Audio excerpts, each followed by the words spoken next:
हाय, movie explained इन हिंदी में आपका स्वागत है। आज मैं मक्खी नामक एक भारतीय एक्शन फैंटेसी फिल्म की व्याख्या करने जा रहा हूं, जो वर्ष 2012 में रिलीज हुई थी। फिल्म सुदीप नाम के एक व्यक्ति के साथ शुरू होती है, जो एक धनी और प्रभावशाली व्यक्ति है जिसके पास वो सब कुछ है जो कोई मांग सकता है। इलाके के सभी पुलिस वाले उसके लिए काम करते हैं, जबकि सभी गैंगस्टर उसकी मौजूदगी से डरते हैं। सुदीप को औरतों को भी फुसलाने में कोई दिक्कत नहीं है। हालांकि एक जानवर है जो उसकी रातों की नींद हराम कर देता है और उसे अपनी पैंट में पेशाब करने में मजबूर कर देता है। वो है एक मक्खी। सुदीप जहां भी जाता है और कुछ भी करता है, मक्खी हमेशा उसके पीछे होती है। एक उदाहरण में खतरनाक कीट ने सीधे उसकी आंखों में सुई भी घुसा दी थी।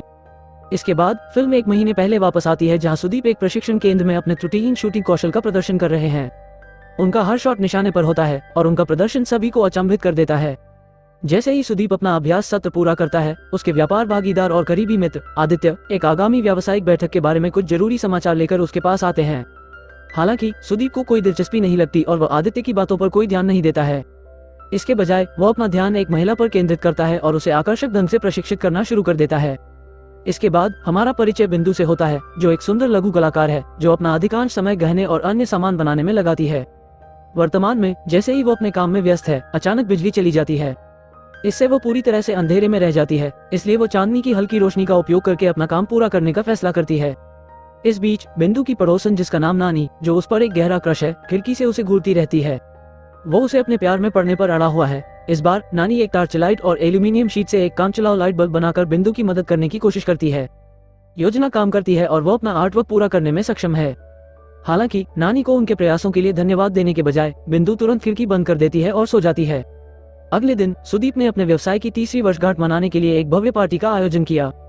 कई अमीर लोग उपस्थिति में हैं और उनमें से एक ग्राहक है जिसे पहले खुश करना बहुत कठिन माना जाता था। लेकिन हर किसी के लिए आश्चर्य की बात है, ग्राहक सुदीप को उसके साथ व्यापार करने के लिए सहमत होकर अपनी फाइल सौंप देता है। यह आदित्य को झटका देता है, क्योंकि उनका हमेशा से मानना था कि ग्राहक उनसे कभी हाथ नहीं मिलाएगा। लेकिन उसे क्या पता था कि मुवक्किल की पत्नी वास्तव में वही महिला है जिसे सुदीप ने हथियार प्रशिक्षण केंद्र में वापस बहला फुसला कर लाया था। पार्टी के बाद व्यापार भागीदार एक पेय के साथ अपनी उपलब्धियों का जश्न मनाने के लिए पब जाते हैं। जब वे बातचीत करते हैं तो हमें पता चलता है कि सुदीप ने अपनी दौलत नहीं कमाई, लेकिन वास्तव में वे अपनी दिवंगत पत्नी से आए थे, जिसकी उसने कुछ साल पहले हत्या कर दी थी। अगले दृश्य में हमें पता चलता है कि बिंदु प्रोजेक्ट 551 भी चलाती है, जो एक गैर लाभकारी संगठन है जो बच्चों की शिक्षा का समर्थन करता है। एनजीओ बच्चों के लिए नई किताबें लाने की योजना बना रहा है, लेकिन वित्तीय कठिनाइयों के कारण इसे रोक दिया गया है। तभी एक महिला ने सुझाव दिया कि बिंदु सुदीप के साथ एक बैठक तय करें, क्योंकि उनकी कंपनी एक एनजीओ को फंड देना चाहती है। सलाह लेकर बिंदु सुदीप के कार्यालय में जाती है, जहां वो तुरंत उसकी सुंदरता पर फिदा हो जाता है। बिंदु अपनी गैर सरकारी संगठनों की गतिविधियों के बारे में बताती है, लेकिन सुदीप उसे एकटक देखने में व्यस्त है। फिर कहीं से भी वो उसे 10.5 लाख रुपए का भारी भरकम चेक थमा देता है, जिससे वह हैरान रह जाती है। बाद वाली पहले तो थोड़ी झिझकती है, क्योंकि उसे इतने कद का दान कभी नहीं मिला, लेकिन थोड़ा विचार करने के बाद वो उसे लेती है और धन्यवाद कहती है। जल्द ही वे अपने समुदाय के वंचित बच्चों को किताबें और सामान वितरित करते हैं। सुदीप, जो अभी भी उसकी सुंदरता से मंत्रमुग्ध है, इस मौके का फायदा उठाकर उससे कहीं बाहर घूमने के लिए कहता है। उसके द्वारा दिखाए गए प्रयास के बाद बिंदु उसे मना नहीं कर सकती है, इसलिए वो मान जाती है। बाद में एक फैंसी रेस्तरां में जब वे खाना ऑर्डर करने ही वाले थे, बिंदु को अचानक नानी का एक मैसेज मिलता है, जो उसके दिखने की तारीफ करती है। ये जानते हुए कि वो कहीं आसपास है, वो इधर उधर देखती है और उसे रेस्तरां के विपरीत दिशा में खड़े उसे देखती है। हालांकि इस बार बिंदु भी उसके आकर्षण और दृढ़ता से मोहित है। जैसे ही वो उसे देखती है, सुदीप नानी से ईर्ष्या करने लगता है। भोजन के बाद सुदीप बिंदु को घर ले जा रहा है। वो उसे खींचती है और कहती है कि उसे किराने का सामान खरीदना है। थोड़ा झिझकते हुए वो उसे जाने देता है, लेकिन चुपके से उसका पीछा करता है। वहाँ वो उसे नानी के साथ पाता है और ये देखकर निराश हो जाता है। ऐसा इसलिए है क्योंकि पहले कभी किसी महिला ने उससे ठुकराया नहीं है, इसलिए वो दोनों को अलग करने को अपना मिशन बना लेता है। एक रात बिंदु देर से काम करती है और अकेले घर लौटने से डरती है। नतीजतन वो नानी को एक खाली टेक्स्ट इस उम्मीद में भेजती है कि वो इसे एक संकेत के रूप में समझेगा और उसके पास आएगा। वो पाठ प्राप्त करता है और उम्मीद के मुताबिक उसके पास जाता है। फिर दोनों घर तक चैट करते हैं, बेतरतीब कहानियां और चुटकुले साझा करते हुए। दुर्भाग्य से जैसे ही बिंदु अपने अपार्टमेंट में प्रवेश करती है, एक सफेद वाहन वहां आता है और नानी का अपहरण कर लेता है। वे नानी को बिंदु के जीवन से बाहर निकालने के लिए सुदीप द्वारा भेजे गए गैंगस्टर हैं।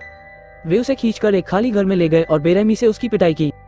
सुदीप भी आता है और उसे मुक्का मारने लगता है। नानी चेतावनी देती है कि जो कोई भी बिंदु को चोट पहुंचाने का प्रयास करेगा, वो उसके हाथों मारा जाएगा। अफसोस की बात है कि यह केवल सुदीप को गुस्सा दिलाता है, इसलिए वो नानी को खत्म कर देता है। अगले ही पल बिंदु नानी को उसके लिए अपनी भावनाओं को व्यक्त करने के लिए बुलाती है, लेकिन तब तक बहुत देर हो चुकी होती है। इनकी लव स्टोरी शुरू होने से पहले ही खत्म हो गई। हालांकि गुंडों के जाने के बाद कुछ अजीब होता है। नानी का शरीर नीला चमकने लगता है और प्रकाश पास की मक्खी के अंडे में स्थानांतरित हो जाता है। अगली सुबह नानी की लाश सड़क के बीच में मिलती है और भ्रष्ट पुलिस का दावा है कि यह एक दुर्घटना है। बिंदु भी घटनास्थल पर पहुंचती है और एम्बुलेंस में नानी की मृत शरीर को ले जाते हुए देखने के लिए कोशिश करती है। 10 दिनों के बाद जिस अंडे को असामान्य प्रकाश ने छुआ था, अंततः उसमें से बच्चे निकले और एक छोटी मक्खी बाहर आई। एक चौंकाने वाले मोड़ में ये पता चला कि यह मक्खी कोई और नहीं बल्कि खुद नानी है, जो अपने हमलावरों से बदला लेने के लिए वापस आई है। प्रारंभ में नानी को अपने पिछले अस्तित्व की कोई याद नहीं है और वो उड़ने की कोशिश करती है, लेकिन बुरी तरह असफल हो जाती है क्योंकि उसके पंख अविकसित होते हैं। जब वो अंततः अपने पंख फैलाता है और हवा में उड़ता है तो वो पानी के बहाव में लगभग डूब जाता है। नानी तब अपने नए अस्तित्व के बारे में बताती है, तैरते हुए बुलबुले और चारों ओर दौड़ते हुए बच्चों से चकित हो जाती है। वो बुलबुले के साथ खेलना शुरू करता है जैसे वे तैरते हैं, उन्हें फोड़ते हैं। क्रिकेट की गेंद पर फंसने के बाद नानी आधे खाए हुए सेब पर गिर जाती है। फिर एक पक्षी उसका पीछा करना शुरू कर देता है, जिससे वो खुद को बचाने के लिए एक घर में घुस जाता है। वहाँ वो गलती से एक व्यक्ति द्वारा एक कप पानी में डूब गया। नानी ने झांक कर देखा कि यह सुदीप है, जिसके हाथ में पानी का गिलास है, और उसी क्षण नानी की यादों की बाढ़ आ जाती है और उसे अपने दुखद भाग्य का पूरा एहसास होता है। क्रोधित होकर वो तुरंत कप से बाहर निकला और अपने हमलावर पर प्रहार किया। हालांकि वो अपने होश में तब आता है जब उसे पता चलता है कि उसका शरीर बदल गया है और वह मनुष्यों को शारीरिक रूप से चोट नहीं पहुंचा सकता है। सुदीप द्वारा खींचे जाने के बाद वो बिंदु को याद करता है और उसके घर की ओर भागता है। इतने हफ्तों के बाद जब वो आखिरकार उसे देखता है तो वो भावुक हो जाता है। नानी उसकी नजरों में आने की पूरी कोशिश करती है, लेकिन अपने छोटे कद के कारण असफल हो जाती है। इस समय बिंदु अपनी बहन के साथ चैट कर रही है और बता रही है कि नानी उसके लिए कितनी मायने रखती थी। ये सुनकर मक्खी उसका ध्यान आकर्षित करने के लिए और भी प्रेरित हो जाती है। बाद में जब बिंदु अपने कार्यस्थल पर होती है, सुदीप उससे मिलने आता है। वो नानी के निधन पर अपनी नकली सहानुभूति व्यक्त करता है और उसके करीब जाने की कोशिश करता है, लेकिन तभी मक्खी वहां आ जाती है और उसका पीछा करते हुए उसके कान में घुस जाती है। अपनी वर्तमान स्थिति में भी नानी अपने जीवन के प्यार की रक्षा करने पर अड़ी हुई है। अगले दृश्य में सुदीप लकड़ी के स्टीम बाथ में जाता है और आराम करने की कोशिश करता है, लेकिन मक्खी फिर से उसके कानों में घुस जाती है और उसे परेशान करती है। जब वो संघर्ष कर रहा होता है तो शावर के तेज हैंडल से उसे लगभग सूली पर चढ़ा दिया जाता है। जब स्थिति बहुत कष्टप्रद हो जाती है तो सुदीप बाहर निकल जाता है, पूरी तरह नग्न होकर मक्खी को मारने का प्रयास करता है। वो ऐसा करने में सफल नहीं होता है, लेकिन वो अपने पेशेवर सहयोगियों और ग्राहकों के सामने खुद का मजाक बनाने में सफल होता है। बाद में अपने कार्यालय में सुदीप बिंदु को एक महत्वपूर्ण व्यापारिक बैठक के लिए दिल्ली साथ चलने के लिए आमंत्रित करता है। ये सुनकर मक्खी सुदीप को रात में चैन की नींद सोने से विचलित करती है ताकि उन्हें जाने से रोका जा सके। कई घंटे बीत जाते हैं, लेकिन सुदीप इतना परेशान है कि वो अपनी आंखें भी बंद नहीं कर पाता। जब वो अपने सिर को चादर से लपेटता है तभी उसे नींद आती है, लेकिन अगले ही मिनट उन्हें बिंदु का फोन आता है कि उन्हें 30 मिनट में विमान पर चढ़ना होगा। वे हवाई अड्डे की ओर भागते हैं, लेकिन नानी भी उनका पीछा करती हैं। सबसे पहले मक्खी ट्रैफिक अधिकारी को परेशान करती है, जिससे वो अपने हाथों को अजीब तरीके से घुमाता है और ट्रैफिक ब्लॉक हो जाता है। राक्षसी कीट से बचने की उम्मीद में सुदीप जल्दी से कार बदलता है, लेकिन जल्दी उसकी आंखों पर हमला हो जाता है, जिससे एक घातक दुर्घटना हो जाती है। इसके बाद मक्खी विंडशील्ड पर धूल से लिखती है, मैं तुम्हें मार डालूंगी, जबकि सुदीप कार की पिछली सीट से असहाय होकर देखता है। सुदीप के बचाए जाने के बाद वो कातिल मक्खी के प्रति पागल हो जाता है, इसलिए वो जहाँ भी जाता है अपने साथ फ्लाई स्प्रे रखता है। उसकी हरकतों को देखकर उसके आसपास के अन्य लोग उसे भ्रांतिपूर्ण कहने लगते हैं। तभी बिंदु सुदीप से मिलने आती है। जब नानी ने दोनों को एक साथ देखा तो वह तुरंत सुदीप पर हमला करने के लिए उड़ गई, लेकिन बिंदु ने नानी के ऊपर फ्लाई स्प्रे मारकर उसको हैरान कर दिया। खिड़की से बाहर गिरने के बाद वह एक झाड़ी पर गिर जाता है। जैसे ही ऐसा लगता है कि मक्खी मरने वाली है, पानी का छिड़काव शुरू हो जाता है, जिससे उसके शरीर से जहर दूर हो जाता है और इस तरह उसकी जान बच जाती है। मक्खी के साथ भयानक घटना के बाद सुदीप ये समझने के लिए कि क्या मक्खियां बदला लेने में सक्षम हैं, एक एंटोमोलॉजिस्ट की सलाह लेता है। हालांकि विशेषज्ञ उसकी चिंताओं को महज मतिभ्रम कहकर खारिज कर देते हैं, उसे शांत रहने की सलाह देते हैं। हालांकि सुदीप आश्वस्त नहीं है और उस डंपिंग क्षेत्र की यात्रा करता है जहां दुर्घटना के बाद उसकी कार को ले गई थी। वहां वो एक अजीब आदमी से मिलता है जो उसे सूचित करता है कि आग जल्दी ही उसके भाग्य को भस्म कर देगी। लेकिन अशुभ चेतावनी के बावजूद सुदीप किसी भी ऐसे सुराग की खोज जारी रखता है जो उसके संदेह की पुष्टि कर सके। जैसे ही वो मलबे में छानता है, अंत में उसे कांच का एक टूटा हुआ टुकड़ा मिलता है जिस पर किल शब्द बुरी तरह से उकेरा हुआ है।